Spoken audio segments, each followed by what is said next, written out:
Hi, my name is Kate Sinnott, and I'm the Director of Corporate Sponsorship at NPR. And I am here with Alice Milligan from Morgan Stanley. Hi, Alice Milligan, Morgan Stanley, CMO. CMO, awesome. Well, so nice to meet you, Alice, and thank you for joining me on this conversation. Have a couple of questions for you and figured the conversation will unfold. Great. So just to start, so marketing is unique because it is inherently collaborative. Yeah. As a marketer, you get to learn about all different facets of the business and work with folks across departments to really bring a brand story to life. Yep. So my question for you is, as CMO of Morgan Stanley, is creating a culture of collaboration important? And how do you build and foster collaboration and creativity on your team? Yeah. So, I think it's interesting because collaboration is the foundation of our brand strategy and the campaigns that we've launched. And really because as a firm, what's been important is how do we bring all of the aspects of the firm, whether it's our wealth management products and services, our new E-Trade products and services, investment banking and institutional services. How do you bring that together on behalf of your clients to give them more and to serve them more than they would get on their own? And so that's really been important.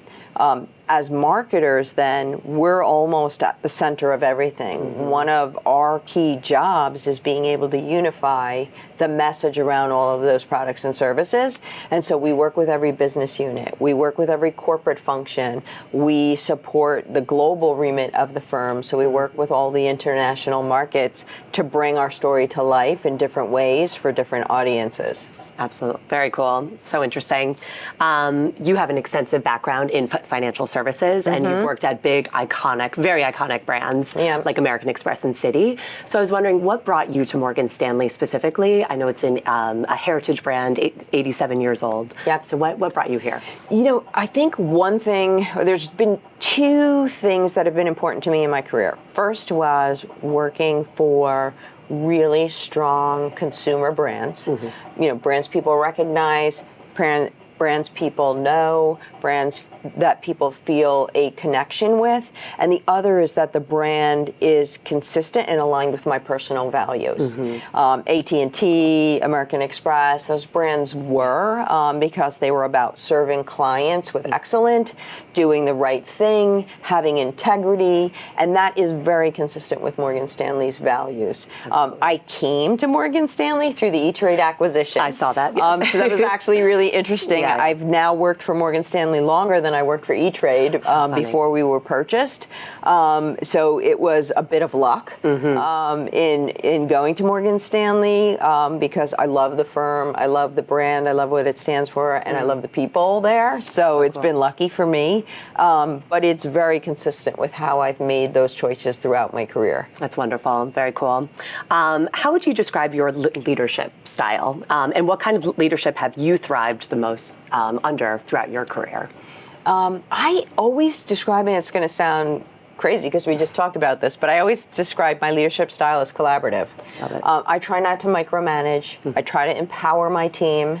I empower them, but I recognize that by empowering them, I need to provide them air cover. So, if something doesn't go as planned, I'm the one that takes the heat, not them. And so I think that's really important. I try to have this style where I don't just come to my team and say, here's what we're doing. I want them to be part of the process because I think the collective ideas that come out from a group of people tend to be much better than what one individual can do. So I'll set a vision, I'll set, sort of guidelines around where I believe we should go, but really want them to participate in that process. And I would say I'm tough but fair. I like that. which is something I'm hard on myself and others. I have high expectations, but I try to reward success. I try to ensure I promote and recognize people on the team for what they do. Absolutely. So I think, that's probably the type of leader I also like to work for. I like to be empowered. I like to be recognized. I want to be able to set a vision. And I want somebody who's going to sort of have my back when I need it. Exactly. Allow you to grow and sort of take over that role. Very cool. So as a working mother with 2 girls, I was very struck by your very wise words that a career is a marathon and not a sprint. I absolutely love that. How do you help others within your organization or outside the organization help prioritize the many competing priorities that we have in our very, very busy lives? Just if you could talk a little bit about that. I think it all comes down to understanding your goals or the goals of the firm or the group that you're in, and what are the things that are really going to drive those goals. I spend a lot of time saying, okay, for my team, brand awareness, brand consideration, favorability, those are critical things. Site traffic, return on investment, those elements of marketing, and then I look at and say, what are the initiatives that are going to drive those things? And do I have my resources, my team, and focus all kind of against those initiatives that are really going to drive that? I look at my calendar on a weekly basis and what am I spending my time on? Is what I'm spending my time on going to, again, contribute to those goals? And that's how I coach and guide my team. Okay. We have conversations and review our results, and if we see, we need more or less of something in a different area, then we have those conversations about what do you want to stop? What do you want to continue? And what are the things we should start in order to drive that We started metric? implementing that framework, and I love it. Great. I find it so helpful. Yes, absolutely. And then in terms of sort of work-life balance, right? Because everyone has lives outside of work too. Yeah. How do you sort of approach that with your team? Is that something, I don't know, do you find that in the sort of post-COVID world, with a little more flexibility, do you think it's more equitable now for more people to come in and sort of work? I kind of have mixed reviews in terms of post-COVID and if that's made things more flexible.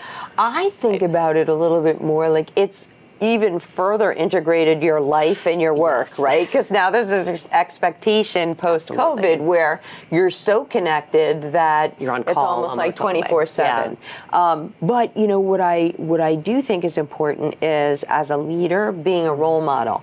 If you are on email, calling, doing everything while you're on vacation, that's what your team's going to do, right? Or think is expected. So there's a few different ways I try to address that. Most recently, I've assigned a delegate while I'm out. And that's the one person who contacts me. So I say, to my chief operating officer, I'm like, if you need me, if there's something important, text me.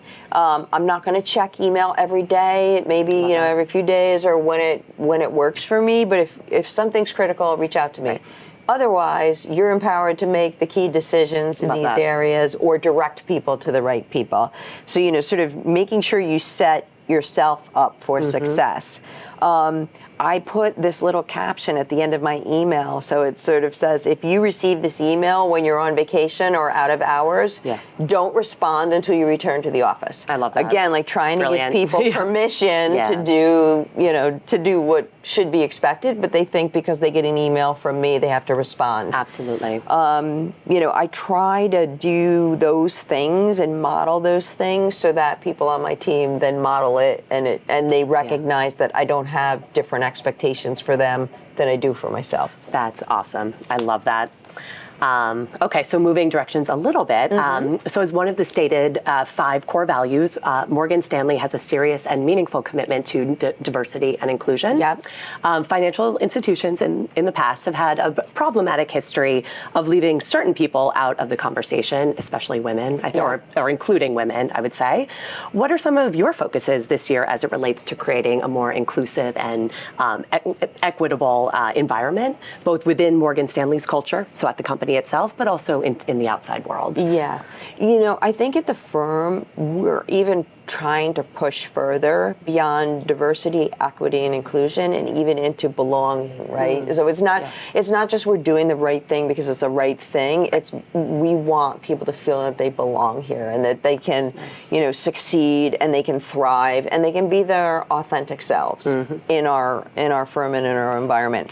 So what we've done is, in particular, part of, again, I'm a real big believer in you got to see it to be it, right? Or you got to see it to believe it. And so we've really been putting that front and center in our marketing, whether that's in our sponsorships, like with the WTA, the Women's Tennis Association, I love that sponsorship. which is really about putting our money where our mouth is in terms of supporting women's sports, looking at opportunities to create an equal playing field for communities and underserved communities that want to be in the game of tennis.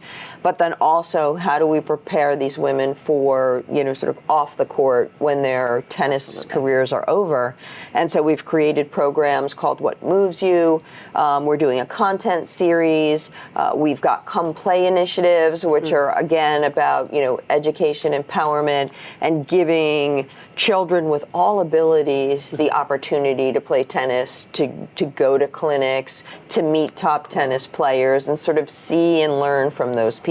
So exciting. We've tried to do that in a number of ways, whether it's with golf and First Tee, where we are supporting the coaches program there. Okay. We're looking at arts and culture, a whole bunch of different areas, but really trying to bring that to life in our marketing and what we do.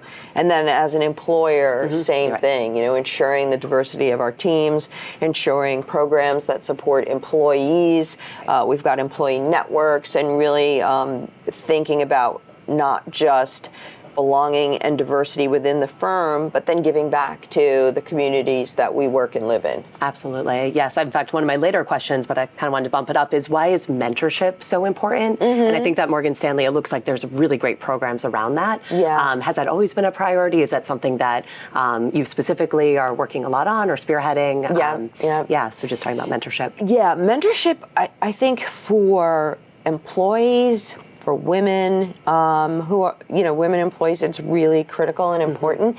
And sometimes I would say at the firm, we try and take it a little bit further and almost into this, what we lovingly refer to as apprenticeship. Because it's not just, giving people or talking about, your career and your history, giving them guidance and helping them work through issues, but really rolling up your sleeves and helping people be successful in the organization, investing time, investing energy, giving them the right, sort of initiatives, opportunities so that they can showcase their skills.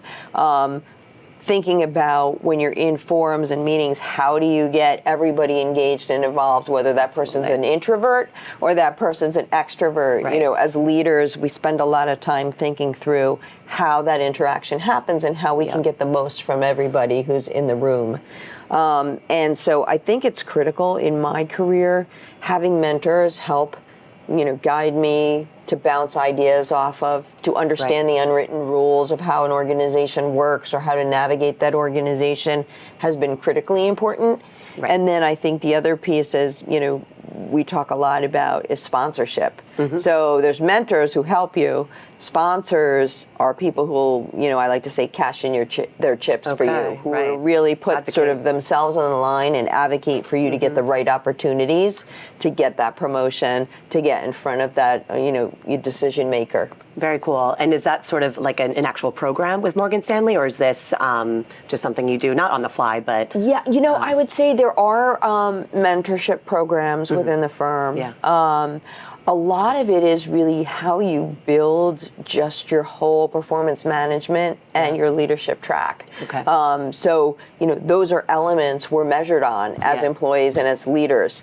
We have employee engagement surveys. So we ask the general, employee population, and then you break down those results by you as a leader to see, do they feel engaged? Do they feel like they can speak their mind? Do they feel they're getting the right career development and career planning? And so it's really really an ingrained part of our entire process, not just a standalone program. Just a siloed. Okay, very cool. Yeah, feedback is just so critically important, and we do that a lot too. So getting back to some of the work on the marketing standpoint, Morgan Stanley's current ad campaign highlights an interesting paradox, right? So old school grit, new world ideas. Why is that interplay between honoring the past while encouraging disruption and sort of new thinking? Why is that important and something that you've wanted to highlight this year? When we went down the path of thinking about creating our new brand campaign, I did a tremendous amount of research. My background is not only marketing, but I've, spent a lot of time in technology, operations, and then data and analytics.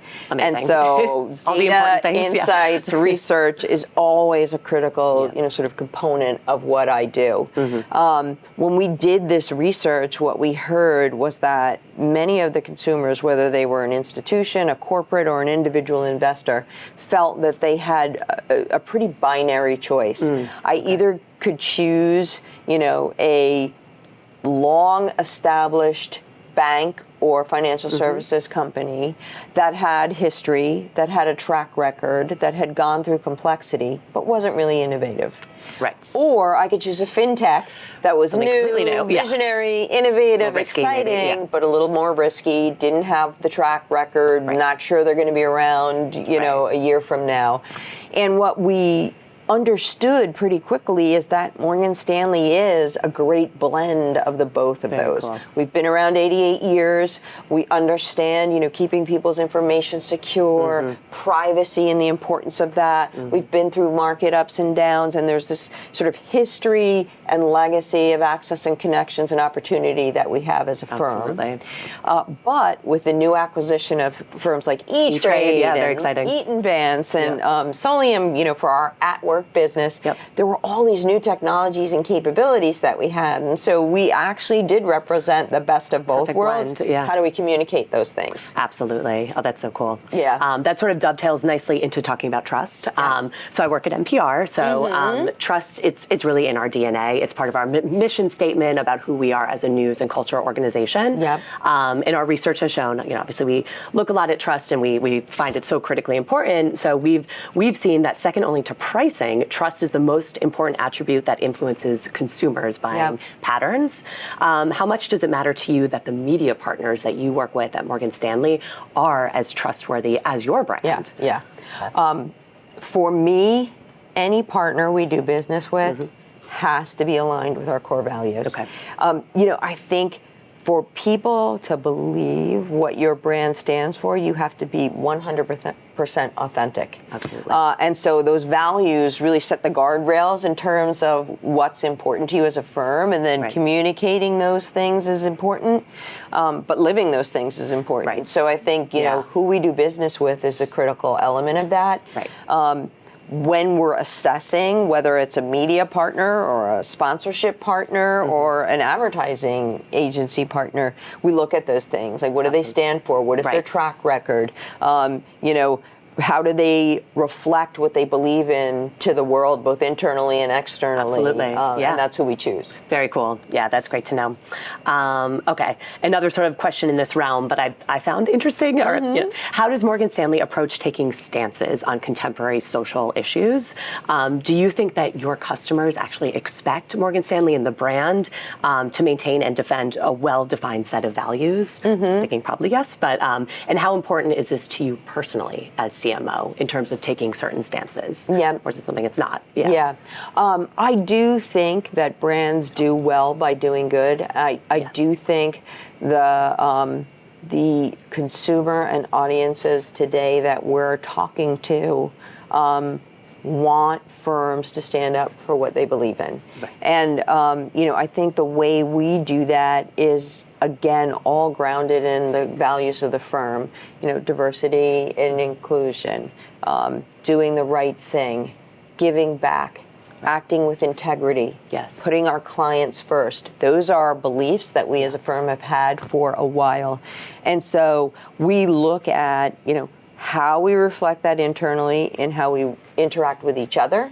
As I mentioned, it's part of, how we're measured, how we, how we're gauged by the people on our team, our 360-degree feedback process. All of those things sort of come to light so that we're getting a good measure of how we as leaders are reflecting those values. When we look at our partnerships, those are the filters and the lens a lot of times that, we're looking at assessing partners, our brand, our values, are they appealing to the audience, those types of things. And then when we're looking at specific stances, again, it all gets back to assessing them against that core set and then determining whether or not it makes sense as a firm to make a statement. Awesome. Very, very interesting. Well, I know we're getting close out of time, so just 2 quick last questions. Right. What brings you joy and hope for either current right now or in the future? And then to end on, what piece of advice what would you give women starting out, especially in financial services, which historically has been a male-dominated field? What piece of advice would you give someone? So we'll start with the joy and hope, and then I would say a number of things. I think for the work that my team and I are doing, what brings me joy and hope is the excitement around what we've started. Cool. It's been not just an external exercise, and we've seen amazing reception from the press and from clients and from partners, but internally I think that's been one of the most the proudest moments for myself and my team is how the employees have embraced it, and they feel really good about, they're like, I'm gritty, and I have vision, and I'm excited about bringing that to my clients. And cry and So I think, from a firm standpoint, that's really exciting. For women, being in a financial services, which has been a predominantly male-dominated industry for a long time, I think there are a couple things that I would always advise people. The first is lean into what makes you unique, not what makes you the same. There's a lot you bring to the table being a woman, having different experiences that give a different lens into the topic that you're talking about. And any good leader wants to ensure that they're getting diverse opinions so that the end product is better. Right? We're all successful in that way. And so the more you bring to the table that's different, the better. How cool. The other thing I would say is there sometimes in a firm like I described where financial services is so male-dominated, sometimes there's this element of scarcity that people feel like there's a seat at the table that we all have to fight over. Yep, like one woman in the room or something. So it's like, it can get a little competitive, and I think what's important is to remember, let's pull up more chairs, right? Let's lift each other up. Let's pay it forward. Let's work together.